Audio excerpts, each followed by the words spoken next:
I told myself I'd never dance again.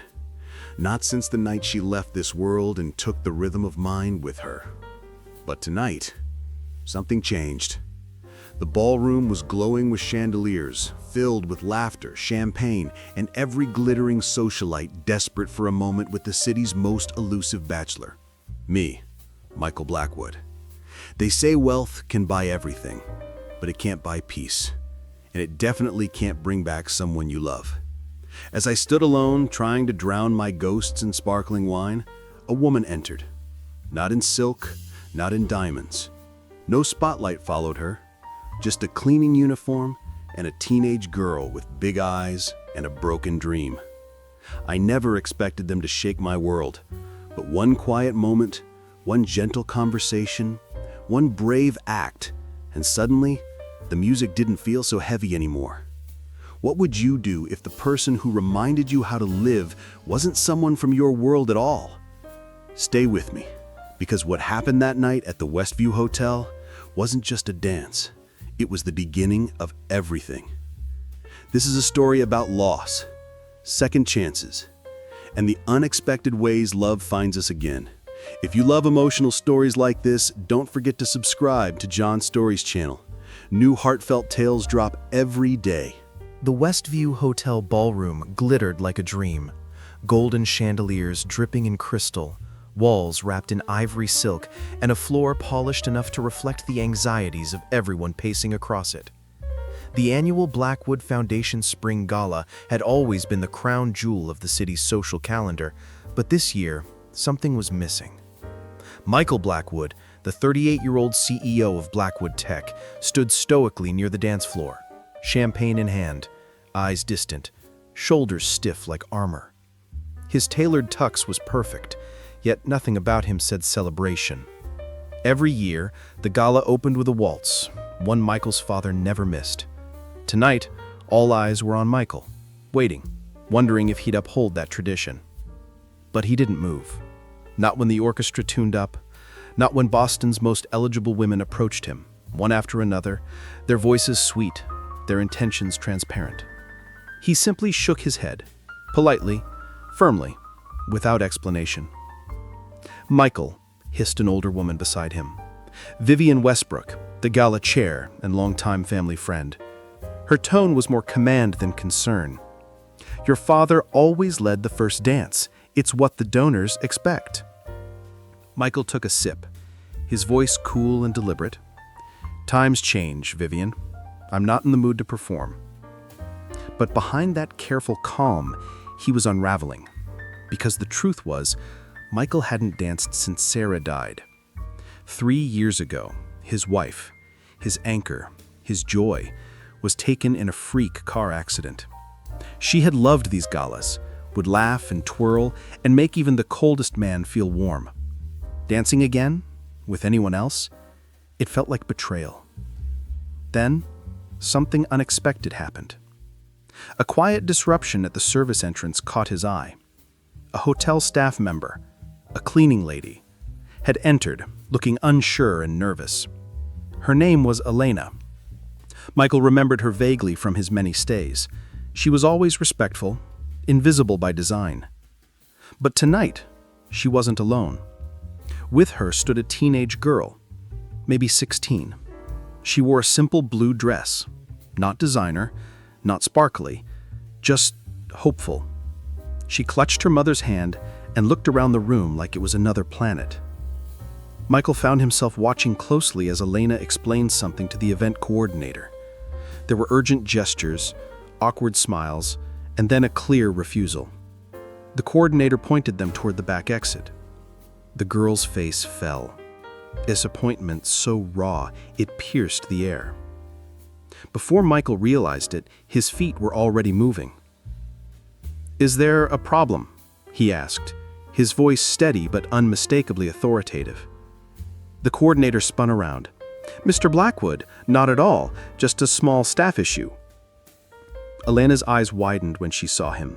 She stammered, "Mr. Blackwood, I'm sorry. My daughter's school formal was canceled. Plumbing issue. She was heartbroken. I thought maybe she could just peek at the gala. I didn't mean to intrude." Her daughter whispered, "It's okay, Mom. Let's go." But Michael wasn't ready to let them leave. He looked at the girl. "What's your name?" "Sophia," she said quietly. "I'm a junior." "And you were looking forward to your spring formal?" She nodded, cheeks flushed. That was the moment something in Michael shifted. Like a locked door creaked open somewhere inside. He saw Sarah in Sophia's bright eyes, her earnestness, her wonder. Sarah had grown up poor too. She would have hated seeing this girl turned away. "Miss Diaz and her daughter," Michael said firmly, "are my guests." The coordinator blinked. "Of course, if you say so." Michael turned back to Sophia. "Would you like to dance?" Her mouth opened, then closed. "But I don't know how." He smiled. "I'll teach you." Sophia hesitated for a long second, glancing up at her mother, her wide eyes silently asking for permission. Elena, still in her work uniform, with a hand gently placed on her daughter's back, looked torn between pride and panic. "Elena," Michael said softly, "please, I want to do this, if it's okay with you." There was a pause, then a quiet nod. Sophia looked at him like he'd just handed her the moon. "Okay, I guess," she murmured. Michael extended his hand. She placed hers in his. And with that, a billionaire and a teenage girl in a $30 dress stepped onto a dance floor where tuxedos and diamonds reigned supreme. The music hadn't stopped. The orchestra was deep into Strauss's Blue Danube, but the mood in the ballroom had shifted entirely.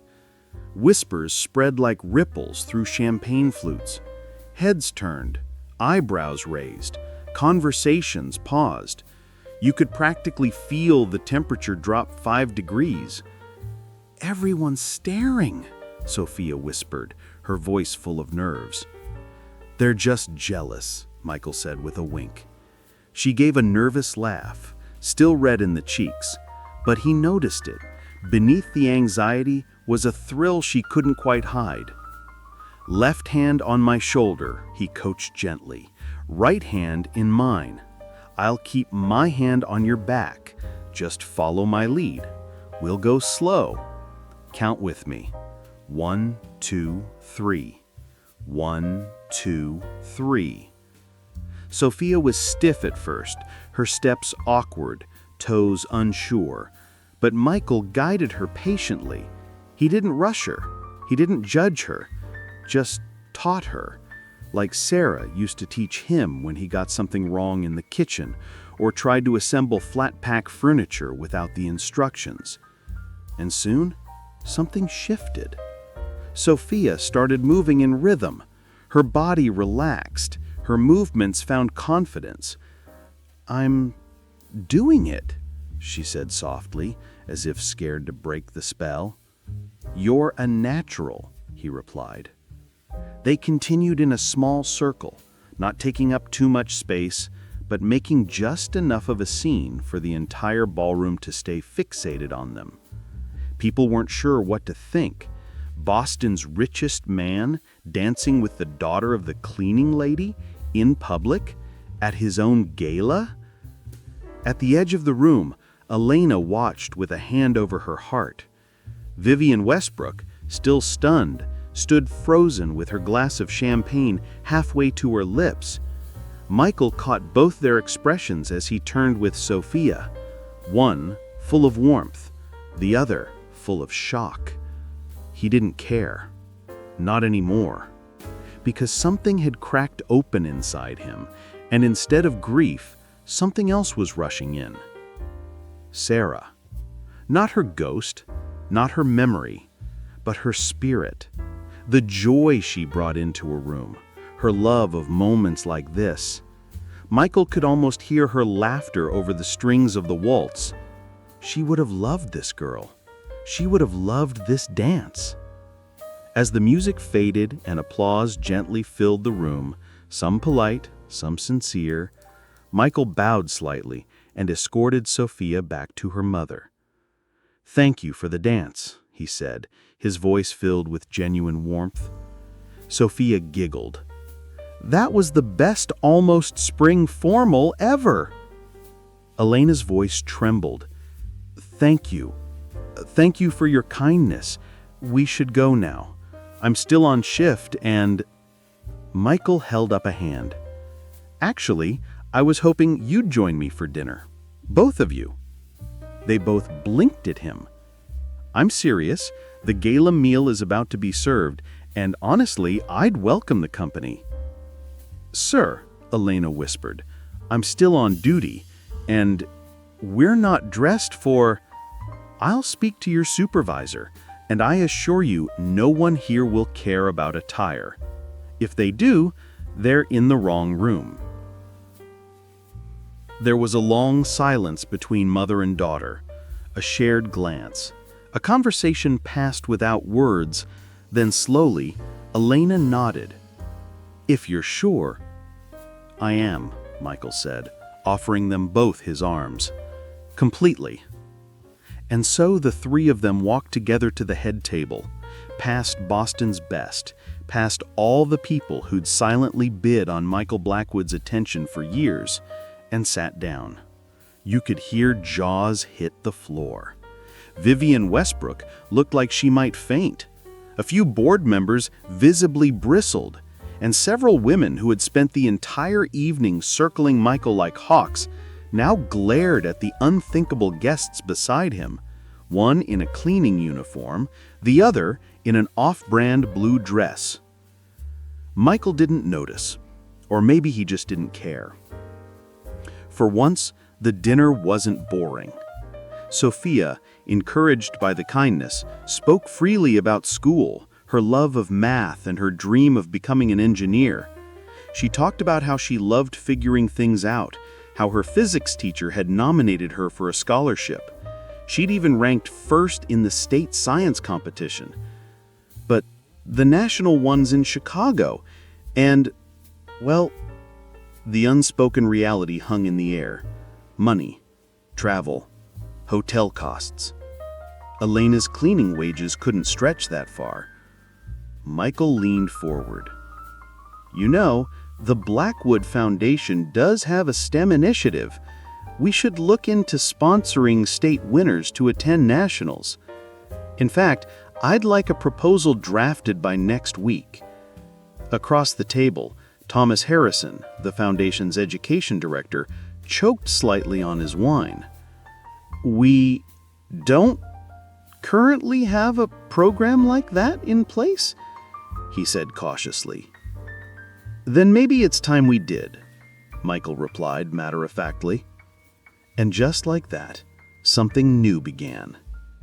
As dessert arrived, even the foundation's board members began asking Sophia questions about her interests, her goals, her favorite books.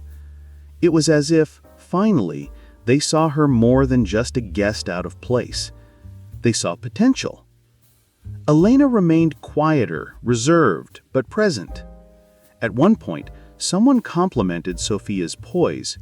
She smiled and said, "Mom works 2 jobs so I can go to a good school.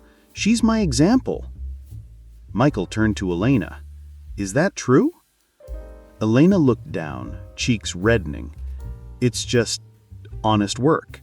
I'm also taking online classes, studying business administration. I want to open a cleaning service, one that treats its employees right." Michael blinked. That he hadn't expected. And in that moment, he saw her fully. Not just as a cleaning lady who made his hotel room spotless, but as a woman with dreams, a mother with grit, a person who had stayed invisible for too long. The orchestra had started its final number, a slow, romantic piece with soft swells and delicate notes. It whispered across the room like a fading memory. Conversations at other tables had resumed, but glances still wandered toward the head table, where Michael Blackwood was no longer just the host of the evening, but the center of a mystery. Why her? Why them? Why now? Michael didn't explain. He didn't owe anyone that. He only knew what his heart told him to do next.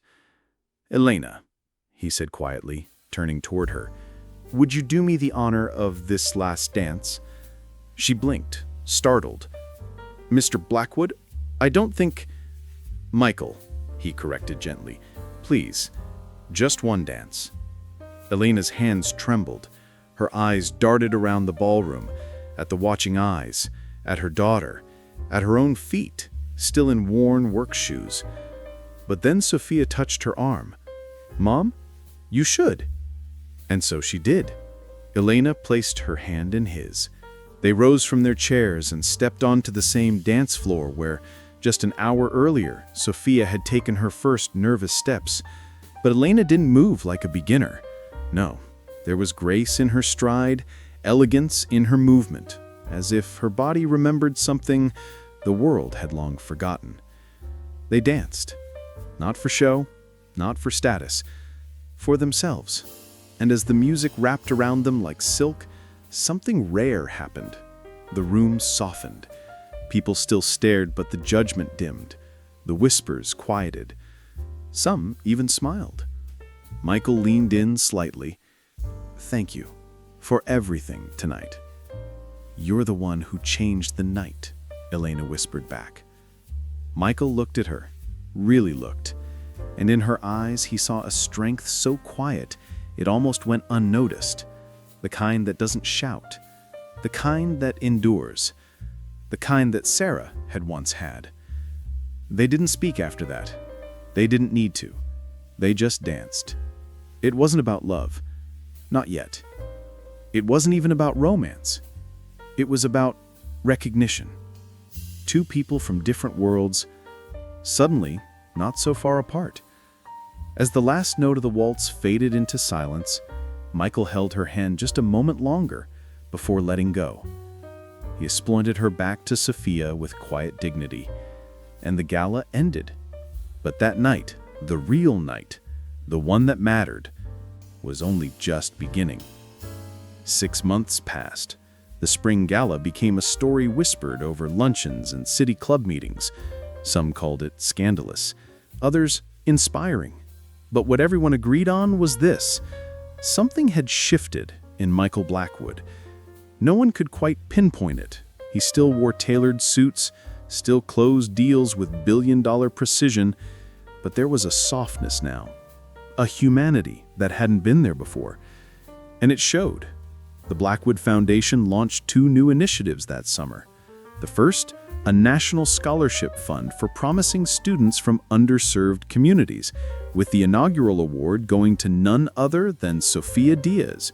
Her photo, holding a certificate and beaming with pride, appeared on the foundation's website and newsletter. She would be attending the National Science Competition in Chicago with everything paid for: flight, hotel, meals, even a stipend. The second, a small business incubator designed specifically for service-based entrepreneurs, like Elena Diaz, hardworking, overlooked, full of ideas but lacking resources. The first recipient of the foundation's startup grant, Diaz Professional Cleaning Services. Elena's company launched with just 4 employees. Within 2 months, it had grown to 12. By the end of the year, she had contracts with 4 boutique hotels and a waiting list of clients. But even as her world expanded, Elena stayed grounded. She still walked Sophia to the bus stop when she could, still answered the phone herself, still believed in paying fair wages and providing health benefits, even when accountants advised against it. Because Elena had a vision, not just of success, but of dignity. And Michael? Well, he visited the office once a week. Officially, he claimed it was to check on the grant's progress. Unofficially, he just liked being there. Sometimes he brought Sophia a book on engineering or physics. Sometimes he brought Elena a coffee. Sometimes he just sat and listened as they spoke about school, clients, or how to replace the vacuum bags more efficiently. It wasn't glamorous. It wasn't headline-worthy. But it was real. When the next spring gala rolled around, invitations went out like always, gold embossed, personalized, sent to Boston's elite, as expected. But this time, two names appeared on the head table seating chart that surprised even the most liberal guests: Elena Diaz, Sofia Diaz. And when they arrived, Elena in a tailored navy dress, Sofia in an elegant silver gown, no one questioned their presence. Well, not out loud anyway, because Michael met them at the door, and he took her hand, and together, they stepped onto the dance floor. The whispers came again, the glances, the polite smiles that tried to mask confusion, envy, and in some cases, admiration. Vivienne Westbrook watched from her table, sipping rosé, saying nothing.